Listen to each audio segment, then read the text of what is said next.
রাসূল সাল্লাল্লাহু আলাইহি ওয়াসাল্লামের লিডারশিপটা ছিল এথিক্যাল লিডারশিপ, কিন্তু এইটার অনেক বড় ক্রাইসিস আমাদের সমাজে, আমাদের নেতৃত্বের মাঝে। কি বলেন? নৈতিকতার ঘাটতি আছে না? নৈতিকতা বিবর্জিত নেতৃত্ব, এটা দিয়ে কিছুই হয় না। একটা জাতির ধ্বংসের জন্য নৈতিকতা বিবর্জিত নেতৃত্বই যথেষ্ট। আমানতদারিতা, সততা, অনেস্টি, ট্রাস্টওয়ার্দিনেস, এটা অনেক জরুরি নেতৃত্বের জন্য। নেতা হতে চাইলে তাকে আমানতদার হইতে হবে। যদি একজন ট্রু লিডার কেউ হতে চায়, তার মধ্যে আমানতদারিতা চাই। কি চাই?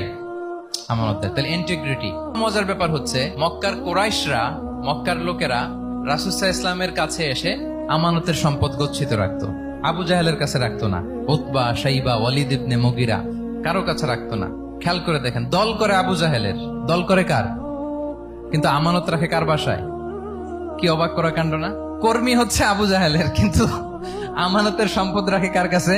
মুহাম্মদ সাল্লাল্লাহু আলাইহি ওয়াসাল্লামের বাসায়। রাসূল সাল্লাল্লাহু আলাইহি ওয়াসাল্লাম যেদিন হিজরত করবেন, উনি সাইয়েদনা আলী রাদিয়াল্লাহু তাআলা আনহুকে অ্যাসাইন করে গিয়েছেন যে, আলী তুমি থাকো, তুমি কয়েকদিন পরে মদিনায় হিজরতে যাবা, আমার কাছে যত আমানতের সম্পদ আছে এগুলো তুমি আগে বিলি করে তারপরে যাবে। রাসূল সাল্লাল্লাহু আলাইহি ওয়া সাল্লাম আবু বকর রাদিয়াল্লাহু তাআলা আনহুকে নিয়ে চলে গেলেন। আলী রাদিয়াল্লাহু তাআলা আনহুর টানা 3 দিন লেগেছে যে ডিপোজিট গুলো রাসূল সাল্লাল্লাহু আলাইহি ওয়াসাল্লামের কাছে ছিল, আমানতের যে জিনিসগুলো ছিল, এগুলো বন্টন করতে সাইয়েদনা আলী রাদিয়াল্লাহু তাআলা আনহু 3 দিন সময় নিয়েছেন। 3 দিন। এত পরিমাণ আমানতের সম্পদ রাসূল সাল্লাল্লাহু আলাইহি ওয়াসাল্লামের কাছে ছিল। আল্লাহু আকবার।